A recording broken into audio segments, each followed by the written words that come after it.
Eu tenho que punir quem ultrapassa o limite da lei e eu tenho que incentivar quem ainda não chegou no limite da lei, de maneira que eu consiga estancar o desmatamento, que é uma das peças centrais no combate à mudança climática. Olá, eu sou a jornalista Marília Argolo e este é mais um episódio do Esfera Cast. O nosso convidado de hoje é o enviado especial da sociedade civil da COP30, André Guimarães. André, muito obrigado por ter participado com a gente aqui do Esfera Cast, por ter aceitado o nosso convite. Tudo bem com você? Tudo ótimo, eu estou muito feliz de estar aqui com você hoje. Legal. André, a gente está vivendo a COP30, um momento diferente para Belém, e eu queria que você explicasse para a gente, na sua visão, quais são os avanços que de fato vão sair do papel depois de tantos debates aqui na cidade. Bom, a gente está no meio do caminho, né? Estamos exatamente no final da primeira semana de COP. Eu acho que essa COP ela é uma COP decisiva. Nós estamos numa situação gravíssima de aquecimento global, já com consequências que estão, enfim, machucando muitas pessoas, prejudicando nações, atrapalhando o comércio, gerando, enfim, insegurança para os investimentos, para a geração de empregos, ou seja, a crise climática já chegou. Então essa COP é uma COP decisiva, nós realmente temos que sair de Belém, temos ainda uma semana de negociações, mas a gente precisa sair com alguns encaminhamentos muito claros. Eu destacaria 2 encaminhamentos, que é aquilo que, enfim, a sociedade civil com a qual eu tenho dialogado bastante, tem clamado, e hoje nós vimos, inclusive nas ruas, né, uma síntese disso, que é a questão dos combustíveis fósseis e a questão das florestas. Esses 2 temas realmente precisam de ser endereçados de maneira que a gente consiga fazer uma transição energética e a gente consiga acabar com o desmatamento. Esses 2 aspectos conjugados, eles representam aí mais de 80%, quase 90% das emissões de carbono, né, combustível fóssil e desmatamento. A gente conseguir dar um caminho para isso, já vamos ter aí, sair da COP com bastante esperança. André, e como garantir que as comunidades locais participem desses diálogos e que também os investimentos cheguem até eles? Afinal de contas, estamos falando aqui de um debate sobre e com a sociedade civil. Absolutamente correto. Quer dizer, essa é a COP da implementação. Muitos estão falando isso. O presidente Lula falou isso. O secretário-geral da ONU, Antônio Guterres, falou isso na cúpula, né, que antecedeu a COP. E realmente implementação é no chão. Implementação quem faz são os municípios, são as comunidades, são os estados, né? Aqui a negociação ela é num nível muito alto, ela vai criar a regra do jogo, ela vai criar os indicadores para acompanhar as ações, mas a coisa tem que acontecer no campo. Então nós temos que ter uma das 3 prioridades que foram colocadas pela presidência da COP para esta conferência, que são, enfim, o multilateralismo, aumentar a ambição, e a terceira que eu gosto mais é aproximar a agenda do clima das pessoas. As pessoas têm que entender que cada um de nós, cada grupo comunitário, cada família tem um papel a desempenhar nesse processo, e esse papel tem que ser desempenhado o quanto antes. A gente precisa de envolver as pessoas no processo. Isso não significa algo negativo. Às vezes é assim, uma simples ação que a pessoa pode fazer já está dando uma contribuição. É abastecer um carro com etanol em vez de abastecer com gasolina, por exemplo, é uma atitude que contribui para a mitigação das mudanças climáticas. E que tipo de parceria entre o governo, as empresas e a sociedade civil podem ser também decisivas para que, de fato, essas coisas saiam do papel? Olha, deixa eu ir de trás para frente. A sociedade civil, ela é um grupo da sociedade, tá, que conhece muito bem essa agenda. Na COP1, aliás, antes da COP1, na Rio 92, a sociedade civil já estava lá representada no aterro do Flamengo, na Cúpula dos Povos. Isso veio se repetindo ao longo dos últimos 33 anos. Então, a sociedade civil, ela conhece a agenda. A sociedade civil tem múltiplos papéis. Ela tem o papel de alertar, tem o papel de mobilizar, tem o papel também de apresentar soluções. Agora, só apresentar soluções é pouco, só mobilizar é pouco. Nós temos que ter essas ações que são colocadas pela sociedade civil como alternativas, elas precisam ganhar escala. Na hora que precisa de ganhar escala, aí a gente tem que envolver o setor financeiro, nós temos que envolver o setor privado, nós temos que envolver as políticas públicas. Na realidade, todos os entes da sociedade têm que trabalhar juntos. A sociedade civil organizada, apontando caminhos, os governos regulando, o setor privado investindo. Aí, se a gente trabalhar junto, a gente vai sair desse enrosco. Eu vi aqui na sua bio que você é formado em agronomia, né? E eu queria que você conversasse um pouco agora com a gente, falando sobre esse avanço da agropecuária aqui na região amazônica, que também tem sido muito debatido sobre isso na COP. Algumas pessoas até veem como um vilão, outras dizem que também é um bom rumo para um aquecimento do mercado financeiro ali. Existem muitos pontos e contrapontos. Eu queria que você desse uma visão, um panorama geral para a gente de como está essa situação aqui na nossa região. Eu vou voltar àquele terceiro, digamos assim, a terceira prioridade posta pela presidência. Mais uma vez, multilateralismo, aumentar a ambição e aproximar a agenda das pessoas. Quando a gente fala de aproximar a agenda das pessoas, talvez uma das coisas mais importantes que há é exatamente a segurança alimentar. A segurança alimentar do planeta está intrinsecamente ligada à preservação das florestas tropicais. Metade do alimento do mundo é produzido na faixa tropical do planeta. Isso acontece porque as florestas existem nessa região. As florestas não produzem água, mas elas distribuem a água que é fundamental para a agricultura. Vamos olhar o nosso país, o Brasil.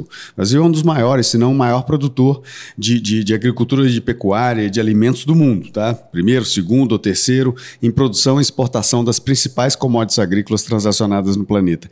Isso só acontece porque a gente tem a Amazônia, que é o nosso grande irrigador, é o nosso ar-condicionado, mantém a temperatura estável que permite a agricultura prosperar. Se não houvesse a Amazônia, se não houvesse floresta tropical, nós não teríamos as condições que nós temos de produzir alimentos. Certamente nós teríamos muito mais fome no planeta. Então, no fundo, combate à mudança climática tem nas florestas um elemento central. E nas florestas a gente tem múltiplos benefícios. Ao preservar a floresta, eu preservo o clima do planeta, eu asseguro segurança alimentar e eu aproximo a agenda climática das pessoas. Portanto, a gente tem que observar muito bem aquelas pessoas que efetivamente estão cuidando das florestas. Não por outra razão, nós temos visto, inclusive aqui em Belém, manifestações populares. Hoje tivemos uma grande passeata, belíssima, uma manifestação popular num país democrático, livre, as pessoas podendo expressar as suas opiniões. E nesse grupo tem uma forte presença de comunidades indígenas, de grupos indígenas, sejam do Brasil ou do exterior. Essas pessoas guardam 70% a 80% da biodiversidade do planeta. Elas são fundamentais como guardiões das florestas. E ao serem guardiões das florestas, elas protegem o clima do planeta e protegem a segurança alimentar da gente. Então, nós temos que envolver essas pessoas, nós temos que ter consideração com, enfim, os povos indígenas, especialmente, porque eles estão prestando um serviço para toda a humanidade e precisam ser reconhecidos por isso. A gente tem, inclusive, um detalhe diferenciado aqui na região amazônica, que as propriedades precisam ser 80% preservadas aqui para, enfim, a agropecuária, de modo geral. E é diferente de outros estados, de outros biomas, inclusive brasileiros, né? E como que o governo federal tem trabalhado para que isso seja estimulado, para que isso seja, inclusive, punido para as pessoas que não fazem essa preservação, mas que também aqueles que conseguem manter sejam, de alguma forma, valorizados, digamos assim? Esse é um excelente ponto que você traz, Marília, porque nós temos o famoso Código Florestal Brasileiro. E o Código Florestal tem uma série de dispositivos, dentre eles esse que você menciona, ou seja, há uma exigência da manutenção do que se chama de uma reserva legal, ou seja, uma parte da fazenda que não pode ser tocada. Na Mata Atlântica, na região costeira marinha do Brasil, na região costeira brasileira, a Mata Atlântica exige 20% de reserva legal. O Cerrado varia de 20% a 35%, dependendo de onde você está no Cerrado. E na Amazônia é 80%. Então isso varia de bioma para bioma, em função da importância de conservação daquele bioma. Esse é um código florestal, uma lei que tem que ser respeitada. Há fazendeiros, há produtores, há proprietários que foram além, ou seja, ultrapassaram os limites da lei. Então, o sujeito tinha que preservar 80%, ele preservou só 50%. Esse cidadão ele vai ter que recuperar 30% para se enquadrar na lei. Mas há o outro caso também. O camarada que precisava de conservar 20%, mas ainda tem 40% ou 50%.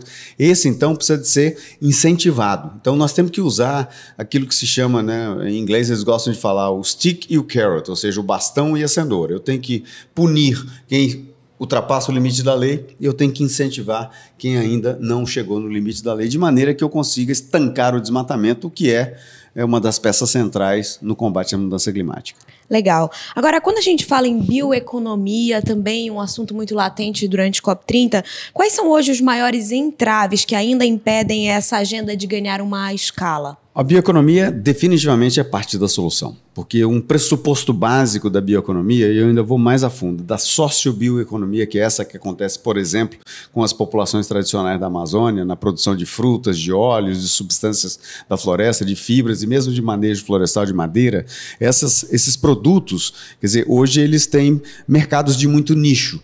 Nós temos que fazer isso ganhar escala. E ao fazer isso ganhar escala, eu estou o quê? Premiando aquelas pessoas e aqueles setores econômicos que valorizam a floresta em pé. Então, se a sociobioeconomia pressupõe a floresta em pé, se ela ganha escala, a floresta em pé ganha escala junto. Então, a bioeconomia definitivamente é parte da solução. Não existe bala de prata, não é uma única solução. Nós temos outros tipos de atividades que podem ser aprimoradas também. A própria agricultura.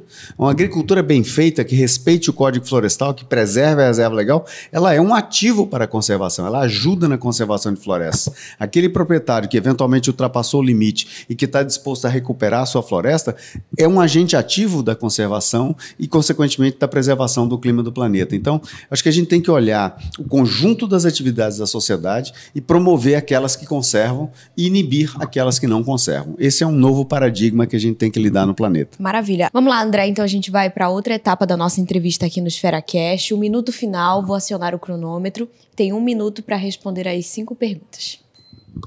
A primeira é: uma característica sua que te fez chegar onde você está hoje? Curiosidade. E uma coisa que você faria diferente na sua carreira? Eu trabalharia mais, talvez, mas eu já trabalho bastante, então me dá um pouco de nervoso de dizer isso, mas acho que sim, cada vez, acho que a gente tem que se entregar mais porque a gente gosta. Se você fosse presidente do Brasil e tivesse o poder nas mãos, que lei você sancionaria amanhã? Uma lei de incentivo para quem conserva a floresta séria, para que a floresta em pé valha mais do que deitada. E, na sua visão, qual é o principal desafio do Brasil hoje? Eliminar combustível fóssil da nossa matriz de fósseis líquidos, né, substituir gasolina por etanol, diesel por biodiesel e acabar com combustível fóssil líquido no Brasil de uma vez por todas. Uma figura brasileira que te inspira? Darcy Ribeiro. Antes de finalizar o cronômetro, a gente conseguiu esgotar as perguntas. Muito obrigado por ter participado com a gente do EsferaCast, André. Foi um prazer estar com você, Marília. Muito obrigado. Muito obrigada por acompanhar mais um episódio do EsferaCast. Não se esqueça de nos seguir neste e em outros canais. Os links estão aqui na descrição. Até a próxima!